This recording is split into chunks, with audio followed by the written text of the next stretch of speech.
ये घटना मेरे साथ तब घटी थी जब मैं अपने भाई के गांव जा रहा था। वो एक काफ़ी ज़्यादा दूर गांव में रहता था जो कि मेरे शहर से बहुत ज़्यादा दूर था और मेरे पास कोई कार भी नहीं थी, तो मुझे बस से ही जाना था। कुछ समय तक चलने के बाद मुझे ये रियलाइज़ हुआ कि वो गांव तो काफ़ी ज़्यादा पीछे छूट गया है और मुझे ये समझ में आ गया था कि अब मुझे वहाँ से चल के ही जाना था। तो मैंने बस ड्राइवर से बोला, आप प्लीज़ यहीं पे बस रोक दीजिए, मैं यहाँ से उतर के खुद ही आगे चला जाऊँगा। वो काफ़ी ज़्यादा ही गर्मी भरा दिन था जिस वजह से मुझे बहुत पसीना आ रहा था और मैं ये बहुत ज़्यादा अच्छे से जानता था कि मुझे वहाँ तक पहुँचने में करीब 40 मिनट लगेंगे। तो मैं नज़ारा एंजॉय करते करते जा रहा था कि तभी वहाँ पे मुझे खेत दिखा। उस खेत में बहुत सारे स्कैर क्रोज थे। एक मिनट, इतने सारे स्कैर क्रोज एक खेत में क्या कर रहे हैं? वो काफ़ी ज़्यादा पुराने और गंदे स्कैर क्रोज थे, यानी कि वो यहाँ पे बहुत टाइम से थे। पर इतने टाइम से कोई स्कैर क्रो हो ही नहीं सकता। और वहाँ पे एक और स्कैर क्रो था जो जस्ट सामने था और उसके हाथ में एक सिकल भी था। सिकल एक स्कैर क्रो के हाथ में। हाँ, पता नहीं, लेकिन मुझे ऐसा क्यों लग रहा था कि वो स्कैर क्रो मुझे ही घूर रहा है। और वहाँ पे जब मैं उस खेत के अंदर घुसा तो वहाँ का माहौल काफ़ी ठंडा था। मैं काफ़ी ज़्यादा सोच में पड़ गया कि आखिर ये स्कैर क्रोज इतने सारे क्यों है, और यही सवाल मेरे दिमाग में बार बार मंडरा रहा था। तो मैंने सोचा कि मैं एक काम करता हूँ, उन बाकी स्कैर क्रोज को भी एक बार देख के आता हूँ। पर जब मैं जा रहा था और मैंने पीछे मुड़ के उस स्कैरक्रो को दोबारा देखा तो उसने भी मेरी तरफ देखा। मैं वहाँ पे डर के मारे गिर गया और इतना ज़्यादा चौंक गया जब उसने मेरी तरफ मुंडी घुमा के देखा। क्या? ऐसा नहीं हो सकता! और मैं वहाँ से चिल्लाते हुए पागलों की तरफ भागने लगा।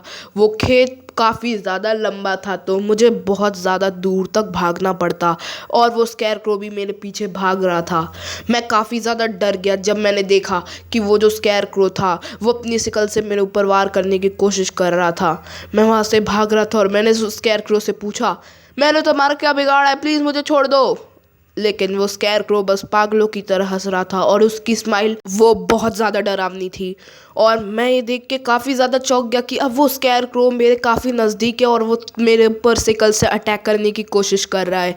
मैं वहाँ से जैसे तैसे बचता बचाता उस खेत से फाइनली बाहर निकल गया। और बाहर निकलने के बाद जो सबसे पहली चीज़ मैंने रियलाइज़ की वो ये थी कि वो जो स्कैरक्रो था उसकी स्माइल हर बार बड़ी होते जा रही थी और वो मेरे पीछे ऐसे हंसते हुए भाग रहा था मानो कि वो एक गेम हो और वो इसे एंजॉय कर रहा हो।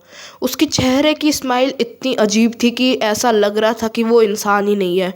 और मैं 110% श्योर हूँ कि वो कोई इंसान था ही नहीं, क्योंकि उसकी स्माइल इतनी ज़्यादा क्रीपी थी। और मैंने ये भी देखा कि मेरी गर्दन के पीछे कट लगा था उसी की वो सिकल से जिसकी मदद से वो मेरे ऊपर अटैक कर रहा था। ये देख के मैं काफ़ी ज़्यादा डर गया। मैं वहीं से जाते हुए अपने भाई के गांव में जाने लगा और तुरंत मैंने वहाँ पे पहुँच के पुलिस को कॉल कर दिया। पुलिस जब वहाँ पे गई तो उन्होंने छानबीन की और उन्हें कुछ नहीं मिला। वहाँ पे एक भी स्कैरक्रो नहीं था, इवन वो स्कैरक्रो भी नहीं जो मेरे पीछे सिकल लेके पागलों की तरह दौड़ रहा था, और वो बाकी स्कैरक्रोज भी नहीं। उन्हें वहाँ पे एक भी स्कैरक्रो नहीं मिला और आज मेरी गर्दन पे अभी भी वो चोट का निशान है। और मैं ये सोचता हूँ कि अगर मैं उस खेत में नहीं गया होता तो वो स्कैरक्रो मेरे पीछे नहीं पड़ता। लेकिन वो जो बाकी के स्कैरक्रोज थे, क्या वो भी स्कैरक्रोज ही थे या वो कोई और थे?